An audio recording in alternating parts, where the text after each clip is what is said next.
It was a Tuesday, mid-afternoon, and he was home early because the quarterly review ended sooner than expected. The rain was falling in sheets, making the world outside his car look like a watercolor left in a storm. He sat there for a moment longer than he needed to, watching the rivulets course down the windshield like veins. Inside, the lights were off, just the way he left them that morning. She wouldn't be home until 6, or so he believed. He entered the house quietly, not from paranoia, but out of habit. The floorboards creaked under his weight like they always did, third plank from the right, still warped from last year's leak, and everything was in its place. Mostly. He placed his keys in the ceramic bowl by the door, the one she'd insisted on getting from that boutique in Asheville because a home needs a sound. That tiny clink, it was supposed to be comforting. Today, it echoed. He walked through the living room without removing his shoes, a silent rebellion against their usual routine, and headed to the kitchen for a beer. But the fridge was the first thing that gave him pause. Not because something was missing, no, it was what had been added. A bottle of pomegranate juice sat on the middle shelf, unopened, vibrant against the dull backdrop of leftovers. His brows knit. She hated pomegranate. Called it a fruit that couldn't decide if it was a snack or a chore. Her words, from a dozen brunches past. He stared at the bottle a little too long, as if waiting for it to vanish under the weight of logic. He closed the fridge and opened the drawer with the bottle opener. It wasn't there. He checked the drawer beside it, then the one by the sink. When he finally found it, buried under a roll of parchment paper they never used, he realized something else. The label on the juice bottle had been facing forward, perfectly aligned. The cap shimmered like it had been wiped. Who wipes down a juice bottle? He opened his beer without ceremony, the hiss loud in the quiet. No TV. No music. No lingering scent of the candles she liked to burn in the late afternoons. He sipped, walked to the hallway, and was halfway past the study when his eyes caught something that didn't belong. At first glance, it looked like a piece of paper, perhaps an old receipt fallen from the desk. But it wasn't on the desk. It was on the floor, partially beneath the baseboard heater, just barely sticking out like a secret trying to keep itself. He crouched, beer bottle dangling in his other hand, and gently pulled it free. It was a Polaroid. Not their style. They didn't own a Polaroid camera, had never used one. The last time they talked about buying one, she'd said it was a hipster trap. The photo was slightly smudged at the edges, like it had been touched and tucked and handled again. In the image, a woman, possibly her, but cropped at the neck, stood at the edge of a mirror, holding a phone in one hand, the other wrapped around a man's waist. Only his tattoo was visible, a faint black ink spiral at the hip, just below the bone. He blinked. Not because he didn't recognize the tattoo, he didn't need to. It was the reflection in the mirror that struck him. Not the people, not the pose, but the bedspread. The corner of it, folded with precision, tucked the way only he tucked it, navy blue with thin silver pinstripes. Their bed. Their room. The mirror above her dresser reflected just enough. He didn't drop the photo. He didn't crumple it. He set it down on the edge of the hallway table, beside the bowl that still echoed faintly in his mind. Then he went upstairs, not fast, but with the slow certainty of a man whose heartbeat no longer needed speed. Everything in the bedroom was pristine. The pillows fluffed, the blinds half-drawn against the rain, the faint hum of the ceiling fan overhead. And yet the silence felt staged. Not peaceful, too intentional, like a hotel room just before the guest arrives. On the dresser, her jewelry box was slightly ajar. Inside, nestled among the familiar tangle of earrings and chains, was a single-used match. Burned black at the tip. No candle in sight. He closed the box gently, listened to the tiny click as the latch met the groove. It wasn't rage that followed. Not sadness either. It was the sterile absence of surprise. Like watching a magician pull a dove from a hat, long after you've memorized the trick. He walked to the bathroom and turned on the sink, not to wash, but to listen to the water run, just to fill the void with something real. In the mirror, he saw himself, collar slightly askew, a ring of condensation on his shoulder from the beer bottle. He didn't look betrayed. He looked aware. Like a man whose body had finally caught up to what his mind refused to name. Not until now. Downstairs, the juice waited. Bright red. Untouched. He wondered if the man liked pomegranate. Or if she'd bought it for him, trying to guess, trying to please. He took another sip of his beer and stared out the window. The rain wasn't slowing. It was picking up. A new rhythm, steady, certain, cleansing. He didn't need confirmation. He already knew. The mornings stayed the same, for a while. She still kissed his cheek before work, soft, unthinking, The way someone touches a button they've hit 1,000 times. She still brewed coffee, still made 2 cups, still poured his into the chipped blue mug with the little crack in the handle. But she no longer looked to see if he drank it. She'd fill it, set it down, and drift off before it cooled, as though it wasn't meant for him anymore. Her phone lived in her pocket now, not on the kitchen counter, not on the nightstand, not on the bathroom sink while she brushed her teeth.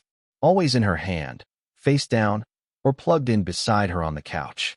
When he asked if she was still watching their show, the one with the couple who ran a vineyard and always said the wrong things at the wrong times, she'd smile, say, "I've just seen this part already," and scroll without blinking. She used to text him little things, pictures of a weird sandwich from the cafe, screenshots of old memes they both knew were dumb, voice notes where she tried to sing badly on purpose. That stopped. Now her messages were just logistics. Groceries. Dentist. Running late. Don't wait up. She said that one more than anything else. Sometimes he'd reply with a joke, sometimes a heart, but nothing stuck. It all felt like throwing pebbles at a pond that had frozen over overnight. She spoke of therapy like scripture now. "I've been learning about patterns," she told him once, her tone strangely academic, like she was quoting a textbook instead of her own life. Sometimes people repeat dynamics without realizing it. We need space to grow outside the roles we fell into. She smiled when she said it. That smile. Wide. Still. And dead behind the eyes. The kind of smile someone wears when they've already made a decision but haven't told you yet. He nodded. Said nothing. He wanted to ask what roles. What patterns. But he already knew. He just didn't know which version of her she thought she was escaping. There were books on her nightstand now. Titles he didn't recognize. Thick paperbacks with minimalist covers. Words like becoming and untethered, and a line stacked neatly beside the lavender sleep spray she no longer used. She never read them when he was around. Only when he was in the shower or out walking the dog. When he picked one up once, she looked up sharply. Not angry. Just alerted. Like a cat hearing glass shift. Sometimes he'd come home and find the windows open, even when it was cold. The room would be flushed with outside air, and she'd say she needed movement. She said the word like it was a diagnosis. "I've been stagnant too long," she added once. He wanted to say, "You've been distant, not stagnant," but it would have sounded petty, defensive, unmodern. One night, she laughed at something on her phone. Really laughed, a short, sharp bark, too loud for the quiet living room. When he looked over, she tilted the screen away. "Oh, just a meme. You wouldn't get it," she said. He used to be the one who sent her those. Now she scrolled past him like a commercial break. He started noticing what she didn't say. How she never asked about his day anymore. How she used to lean in, toes tucked under her on the couch, tracing lazy circles on his wrist with her thumb. That stopped. Now, when she touched him at all, it was mechanical. Obligatory. Like clicking "I agree" on a user license you didn't read. Then came the almost moment. A Thursday night, unusually still. She was in the shower, and her phone, for once, lay on the kitchen island. Unlocked. Screen up. The timer blinked on the stove beside it, 23 minutes into whatever meal she was half prepping. He wasn't planning to look. He really wasn't. But a notification flashed, brief and meaningless. A calendar reminder, maybe. Or a text. He moved without meaning to. A single step, no sound, and glanced. There was no name. Just an initial. A single letter, followed by 3 emojis. He didn't recognize the pattern. He tapped the screen gently. Not enough to open anything. Just enough to see the preview. It was an image. Blurry. Cropped. Indecipherable. Just a flash of skin, maybe, and fabric. Could have been a shoulder. Could have been a knee. Could have been anything. It disappeared before he could decide. He stepped back. Said nothing. The water upstairs stopped. She called down. "Can you check the pasta?" Like nothing had happened. Like he wasn't standing in the kitchen, staring at her phone like it was a bomb mid-tick. He didn't answer. Just turned off the stove. The bubbles in the pot hissed and died. The smell of basil filled the air like a mask. That night, they ate quietly. She talked about someone from her office who got promoted. Said she was happy for him, then laughed too loud again. He watched her. Not her words. Not her hands. Her eyes. They never settled. They were always scanning something invisible, a future she hadn't invited him into. He smiled once, during dinner. A small, practiced smile. She didn't notice. Or pretended not to. Either way, he knew then what mattered most. She was already gone. and she didn't even bother to pack. It was a Sunday afternoon, the kind they used to spend wrapped in quiet rituals, grocery runs, folding laundry, maybe a lazy movie playing in the background. Today, she was out getting fresh air, a phrase that had become her all-purpose alibi for hours gone missing. He didn't follow. He didn't text. He waited. Not for her, for something else. For a slip. For the mask to crack. And it did, not with a scream, but with a single envelope, half-tucked in the kitchen drawer, hidden like a child's lie. It was supposed to be nothing, just the property tax notice, he assumed, the usual junk that piled up in that catch-all space between spatulas and expired coupons. But when he pulled it free, something about the weight was wrong. It was heavier. Thicker. Inside was a folded sheet of hotel stationery, the logo embossed in a gold so faint you had to tilt it into the light to read. Not a motel. Not cheap. Classy. Intentional. The kind of place with eucalyptus towels and soft jazz in the lobby. The kind of place you go to be seen without being seen. On the paper, one line written in her hand, unmistakable in its precision, room 309 was perfect. You're impossible to forget. No name. No signature. Just the date, 2 weeks ago, written in the corner like a ledger entry. He stared at it for a full minute, longer maybe. Not reading, absorbing. The neatness of her handwriting was what undid him. It wasn't rushed. It wasn't panicked. It was beautiful, balanced, centered, and it was definitive.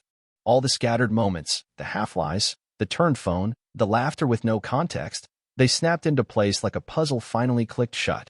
He wasn't angry. Anger had been burned through weeks ago. This was something else. Pure. Hollow. Strategic. He folded the note and placed it back exactly as he found it. He closed the drawer softly. Then he walked into the guest room, the one she insisted they keep minimal in case her sister ever visited, which she hadn't in years. He opened the closet and pulled down the old duffel bag, the one they took hiking in Asheville, back when they still held hands without thinking. He opened his laptop, not for escape, but for evidence. Passwords. Bank records. Cloud backups. The logistics of betrayal. She wasn't just seeing someone else, she was investing in someone else. The dual Venmo accounts. The secret Uber rides at odd hours. The new credit card that hadn't shown up in the mail but was listed under her name when he cross-checked the bank. One charge stood out. A boutique wine shop across town, the kind of place she used to roll her eyes at, calling it pretentious nonsense for people who talk about tannins like politics. She hadn't mentioned the trip. But the receipt showed a tasting for two, booked in advance, with a note. Anniversary blend. Anniversary. Not theirs. The laptop screen glowed with cold indifference as he started copying files, bank statements, screenshots, calendar entries she thought were private. He wasn't going to confront her. That would make this about emotions, and emotions were the leash she used to lead him in circles. No. This would be math. Timing. Exposure. She walked back through the door just after 5, humming something tuneless, keys jangling like nothing in the world had changed. He was already in the kitchen, sleeves rolled up, washing the coffee mugs they never used anymore. Hey, she said, setting down her purse. Did you eat? He turned to her, smiled, and said, yeah, I made something light. She smiled back, reflexively, politely, and walked past him toward the bedroom, not noticing that he hadn't actually said what he made. Not noticing the way his smile didn't even try to reach his eyes. She disappeared down the hall, and he dried his hands slowly, methodically, placing the towels back exactly as they were. When she called from the bedroom asking if he'd seen her gray cardigan, the one with the missing button she wore on casual days, he replied easily, check the laundry basket. And she did. Just like that. No suspicion. No defense. She still believed in the illusion, still thought the rules hadn't changed. But they had. He was done searching. He was cataloging now. Watching, timing, staging. The war had already begun. She just hadn't heard the first shot. She found the note on the table first, the hotel stationery, unfolded now, placed perfectly beside the dinner she hadn't expected. A candle burned low between 2 untouched plates. No music. No greeting. Just silence waiting to speak. She held the paper like it might burn her, eyes flitting to him across the room, where he stood by the kitchen island, arms crossed, still in his work clothes. He didn't move. Didn't blink. She cleared her throat. You went through my things? He didn't answer. Not yet. Just watched. She set the paper down, composed herself with the precision of a woman who thought she still had control. It's not what you think. Don't, he said quietly. His voice had weight now, not volume. Don't start with that. Her jaw clenched, a familiar twitch in her temple. I think we both know things haven't been right between us for a while. He stepped closer. So you decided to outsource intimacy? Is that how you fix a marriage now? She scoffed, tried for the upper hand. I needed space to feel like myself again. To grow. We were stuck. You weren't stuck, he said, sharper now. You were bored. There's a difference. She rolled her eyes. You don't get it. I do, he interrupted, firm now. I get it more than you think. You want a man who makes you feel like your life is a movie, not a mortgage, not a Monday. And I stopped being that when I became real. Her face twisted slightly, the mask starting to slip. So I'm not allowed to want more? You're allowed to want anything, he said, voice low, cutting. What you're not allowed to do is lie while you're getting it. Smile in my face while you're sleeping in someone else's sheets. Plan vacations and passwords and excuses while I'm still pouring your coffee like a damn fool. She flinched at that, not visibly, but her throat moved when she swallowed. It wasn't serious, she muttered. It didn't mean anything. You wrote him a note, he said. On hotel paper. You kept it. Hid it. Folded it like a keepsake. That's not nothing. That's a memento. She stepped back, defensive now. I didn't plan this to hurt you. You planned it not to get caught, he replied. And that's worse. Her voice raised, brittle. You were distant too, you know. Always tired. Always somewhere else. You shut down first. He laughed once, a short, hollow sound. You think this is about me forgetting to ask about your day? You think this is some punishment for not lighting enough candles or writing you poems? He stepped forward again, voice colder. You weren't looking for love. You were looking for someone who didn't know you yet. So you could pretend to be better than you are. Her eyes darted away, her mouth half open like she wanted to deny it, but no words came. Every moment we had, he continued, every inside joke, every plan, every quiet Sunday morning, you used those like props. A background for your new act. She tried again, softer now, like a child caught mid-lie. I just felt invisible. No, he said, you felt seen. And you didn't like what was looking back. That landed. Her shoulders sagged, and for the first time, she looked afraid. Not of him, of what he knew now. Of what she couldn't spin anymore. I didn't think you'd find out. Her voice cracked. I didn't think it would matter after a while. That's the problem, he said. You thought this would fade. Like a phase. Like a secret could be buried under time. But secrets rot. And now we both stink of it. She wiped at her eye. Smudged eyeliner. Smudged persona. So what now? She asked. Do you want me to leave? He looked at her a long time before answering. No, he said calmly. You'll stay. You'll sit. And you'll watch what it looks like when a man stops loving you and doesn't need to yell about it. Her mouth opened again, but he cut her off. You'll eat the dinner you didn't cook. In the home you disrespected. With the man who knows the truth and doesn't flinch anymore. She sat, slowly, as if commanded. Her hands trembled slightly. You don't mean that, she whispered. You still love me. He picked up his fork. Took a bite. Chewed. Swallowed. No, he said without looking at her. I love who I thought you were. This? This is research. She blinked rapidly, breath stuttering. What does that mean? He smiled faintly, not cruelly. Just truthfully. It means I'm watching you the way you watched me. Except I'm better at it. She lowered her gaze. The silence between them was no longer empty. It was full of fire. She shifted in her seat, but he didn't move. He didn't leave. He just watched. And that was the moment she finally broke. Because he was done speaking, and she had no script left. You're overreacting, she said, her voice wavering between indignation and fear, as if she couldn't decide which would win her more ground. Her arms were crossed tight over her chest, the way someone shields themselves from a storm they caused. You always take things so far. It was one mistake. Her eyes flicked to the others in the room, her sister near the hallway, his co-worker by the front door, the neighbors peeking through the kitchen archway where the laughter had died 15 minutes ago. She was performing for them now, like an actress stuck in the wrong scene, trying to find the line that gets the audience back on her side. You're not so perfect either, she added, sharper now, lashing out. You think staying quiet makes you noble? It just makes you cold. You shut me out long before this happened. He didn't answer right away. Just watched her. The room had gone airless, everyone pretending to check their phones, sip their drinks, fix invisible wrinkles in their sleeves, anything to keep from looking directly at the wreckage. She took a step toward him, the paper still clutched in her hand like a failed prop. You'll never find someone who loves you like I did. He tilted his head slightly. Good, he said, calm as winter. Because I don't want a love that comes with conditions and hotel receipts. She flinched. He kept going. You call this overreacting. I call it seeing clearly for the first time. You lied. Not just to me, but about me. You rewrote the story to make yourself the victim in chapters one wrote in blood. Her mouth opened, but no sound came. He took a step forward. You say I shut you out? No. I built a home and handed you the key. You left the door wide open and let someone else walk in. Her lip trembled, but he didn't stop. And as for love, what you gave wasn't love. It was a mirror. You loved seeing yourself through my loyalty. The moment I stopped reflecting your fantasy, you shattered it. She reached for his arm, and he let her fingers graze the fabric of his shirt before stepping back, not abruptly, not cruelly. Just enough. Enough to show the distance was permanent now. Please, she whispered, her voice finally cracking. You can't just end this here. Not in front of everyone. Don't humiliate me like this. You did that, he replied. With every lie, every deflection, every moment you smiled at me while texting someone else. Her hand dropped. She tried again, softer. We have history. Years.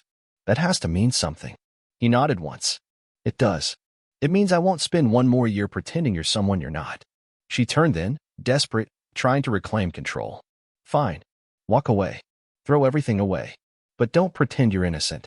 You were never emotionally present. You made me feel like I was drowning in silence. He looked her in the eye. And you swam toward the first hand that wasn't mine. Her face crumpled. You're twisting everything. No, he said. I'm untwisting it. You spun this whole thing into a web so fine you thought I'd never see the threads. But I do. Now. She sat down, finally, like her legs couldn't hold up the weight of what she'd built. Her makeup smudged in uneven streaks across her cheek. Can we just talk alone? She asked, but there was no real hope in the words. We are alone, he said. They're not part of this. They're just the witnesses. She buried her face in her hands for a second, maybe for the first time realizing that her audience wasn't impressed. They were horrified. Quiet. Still. Ashamed for her in a way she hadn't yet learned to be for herself. I made a mistake, she said, quieter now, folding in on herself. Everyone makes mistakes. He stared at her a long moment, then leaned forward just enough to be heard but not touched. Mistakes are things you regret while they're happening, he said. You planned this. Hid this. Cherished it. You didn't trip. You walked. She looked up, mascara streaked, lips parted, but no excuses left. He stepped back again. The silence returned, but now it wasn't empty. It was judgment. It was grief. It was the full weight of truth settling in. And then he went quiet. That silence, his final sentence. No door slammed. No farewell given. Just the absence of pleading, of hoping, of trying. She reached toward him one last time, but he didn't move, didn't speak. And that silence said everything. It started with a message at 2:14 a.m., the kind of hour where regret doesn't whisper, it claws. I still love you, it read, plain and pitiful on the lock screen. Her name still saved under a contact photo she had chosen years ago, back when she thought curated smiles could control a story. He didn't open it. Didn't need to. The next morning, another came. Please, just talk to me. That one he opened, not to reply, but to see how far the once impeccable woman had fallen. Her words were frantic, rushed, misspelled even, like someone trying to sprint through quicksand. We were soulmates, she typed. You know that. We were magic once. I made a mistake. Yes, but you were cold. You didn't fight for us. It was almost poetic in the way desperation always tries to rewrite history. But there was nothing left to edit. He didn't delete her messages. He archived them. Like newspaper clippings of a disaster the town would never forget, but no one dared speak about anymore. Her name hadn't crossed anyone's lips in months, not at the office, where she used to glide through corridors like a queen. Not at family gatherings, where even her own sister quietly returned her wedding photo without a word. The man she left him for had moved to Denver, blocked her number, and deleted every trace of their affair. The boutique hotel where she once felt like a mistress of mystery refused to take her reservation. Too much noise. Too much gossip. Her job didn't just let her go. They scrubbed her from the website like she'd never existed. The bio she once obsessed over replaced by a blank tile and a promotion someone else earned in her absence. He heard about that from someone else, of course. She hadn't told him. She only wrote when she broke. Sometimes voice notes, what with tears and perfume of pity. I miss us. I miss your steadiness. I didn't know what I had until I saw it with someone else, and he wasn't you. He wasn't even close. Other times, she came in person, unannounced. Once, she waited by his car after work, makeup smeared like war paint from crying too long. "Just 5 minutes," she begged. "Just let me explain it from the beginning. I know I was cruel, but I'm not that woman anymore." And in that moment, watching her shake with emotion she once rationed like a weapon, he saw something brutal and final, not someone who hurt him, but someone entirely unrelated to who he used to love. A stranger in a familiar coat. He didn't yell, didn't curse. He simply said, "You're not the woman who left me, and I'm not the man you left. That's the difference." Her voice cracked, pleaded, crumbled into the parking lot. But he got into the car without closing the door on her, just letting it rest ajar long enough for her to realize she couldn't follow. The door clicked shut with no anger, no final flourish. Just fact. She stopped trying to blame him after that. No more, "You were distant." No more, "I needed growth." Now it was only, "I'm sorry. I was stupid. You were good to me. I threw it all away." She was right. And it didn't matter. He had already rebuilt, not with vengeance, not with rebound, but with clarity, with peace. She, meanwhile, was unwelcome at brunches, unwelcome at birthdays, unwelcome even at her niece's recital, where the mother of the child quietly told her, "This isn't about you. Please don't come." The same people who once cheered her every ambition now watched her unravel from a polite distance. And she knew it. You could hear it in her last voicemail, a quiet, hoarse message at 3:03 a.m. "You were the only person who ever looked at me like I was more than what I pretended to be." And he knew that too. That was her final sin. Not the infidelity, not the gaslighting, not even the lies whispered with a kiss. It was the betrayal of being seen, deeply, vulnerably, and then turning away anyway.